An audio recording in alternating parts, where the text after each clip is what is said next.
आज हम बात करेंगे एक ऐसी खबर के बारे में जो न केवल चौंकाने वाली है बल्कि भारत पाकिस्तान के तनाव को एक नए स्तर पर ले जाती है। जेल में बंद कुख्यात गैंगस्टर लॉरेंस बिश्नोई ने पाकिस्तान को खुलेआम धमकी दी है और इस धमकी ने सोशल मीडिया से लेकर अंतर्राष्ट्रीय चर्चाओं तक हलचल मचा दी है। आखिर क्या है ये धमकी और क्यों हो रही है इसकी इतनी चर्चा? आइए इस सनसनीखेज खबर को विस्तार में समझते हैं। 30 अप्रैल 2025 को लॉरेंस बिश्नोई गैंग ने एक बयान जारी किया जिसमें उन्होंने पाकिस्तान को सीधे निशाना बनाया। बिश्नोई ने कहा, तुमने हमारे निर्दोष लोगों को मारा है, अब हम पाकिस्तान में घुसकर एक ऐसे शख्स को मारेंगे जो 1 लाख लोगों के बराबर होगा। ये धमकी जम्मू और कश्मीर के पहलगाम में 22 अप्रैल 2025 को हुए आतंकी हमले के जवाब में आई, जिसमें 26 लोग मारे गए थे। इस हमले ने भारत में गुस्से की लहर पैदा की और बिश्नोई गैंग ने इसे बदला लेने का मौका बना लिया। सोशल मीडिया पर उनकी ये धमकी तेजी से वायरल हो गई और लोग इसे राष्ट्रवादी गुस्से के रूप में देख रहे हैं। पहलगाम हमला भारत पाकिस्तान के बीच पहले से चले आ रहे तनाव को और भड़काने वाला साबित हुआ। भारत ने इस हमले के जवाब में कई सख्त कदम उठाए, जैसे सिंधु जल संधि को निलंबित करना और अटारी बॉर्डर बंद करना। इस बीच पाकिस्तान के सूचना मंत्री के बयान ने आग में घी डालने का काम किया, जिसमें उन्होंने दावा किया कि भारत 24 से 36 घंटों में सैन्य कार्रवाई कर सकता है। ऐसे में बिश्नोई की धमकी ने इस तनाव को और नाटकीय बना दिया। लोग अब सवाल उठा रहे हैं कि क्या एक जेल में बंद गैंगस्टर वाकई ऐसी धमकी को अंजाम दे सकता है या ये सिर्फ सुर्खियां बटोरने की चाल है। लॉरेंस बिश्नोई कोई साधारण अपराधी नहीं है, वो एक ऐसा नाम है जो भारत के अंडरवर्ल्ड के दहशत का पर्याय बन चुका है।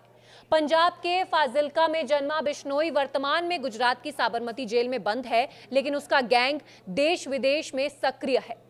सलमान खान को धमकी देने से लेकर सिद्धू मूसेवाला की हत्या और बाबा सिद्दीकी के मर्डर तक बिश्नोई गैंग कई हाई प्रोफाइल मामलों में शामिल रहा है। हाल ही में उसका गैंग पाकिस्तान में गैंगस्टर शहबाज भट्टी के साथ भी जुड़ा, जिसके साथ बिश्नोई की वीडियो कॉल वायरल हुई थी। ये धमकी उसी नेटवर्क का हिस्सा मानी जा रही है। बिश्नोई की इस धमकी ने न केवल भारत में बल्कि पाकिस्तान में भी हलचल मचा दी है। सोशल मीडिया पर कुछ लोग बिश्नोई को राष्ट्रवादी योद्धा कह रहे हैं, जबकि अन्य इसे गैर जिम्मेदाराना और खतरनाक बयानबाजी मानते हैं। भारत की सुरक्षा एजेंसियां भी इस धमकी को गंभीरता से ले रही हैं, क्योंकि बिश्नोई गैंग का इतिहास बताता है कि वो अपनी धमकियों को अंजाम देने में सक्षम है।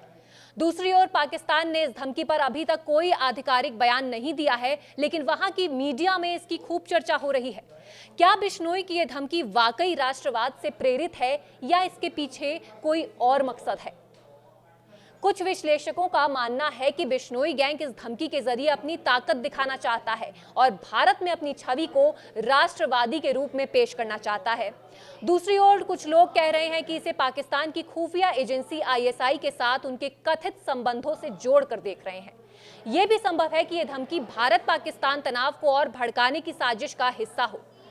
सवाल ये है कि जेल में बैठा एक गैंगस्टर इतने बड़े स्तर पर धमकी कैसे दे सकता है?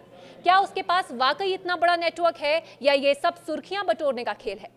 ये धमकी भारत पाकिस्तान के रिश्तों को और जटिल बना सकती है। अगर बिश्नोई गैंग कोई कार्रवाई करता है तो ये दोनों देशों के बीच युद्ध जैसा हालात पैदा कर सकता है। भारत की सरकार सुरक्षा एजेंसियों के लिए ये एक बड़ी चुनौती है, क्योंकि बिश्नोई जैसे अपराधी जेल से भी अपने गैंग को चला रहे हैं। दूसरी ओर पाकिस्तान को भी इस धमकी को गंभीरता से लेना चाहिए, क्योंकि बिश्नोई गैंग का अंतर्राष्ट्रीय नेटवर्क पहले भी कई बार कार्रवाई कर चुका है। इस बीच आम जनता के बीच डर और उत्सुकता दोनों बढ़ रही है। लोग जानना चाहते हैं कि आखिर इस धमकी का अंजाम क्या होगा।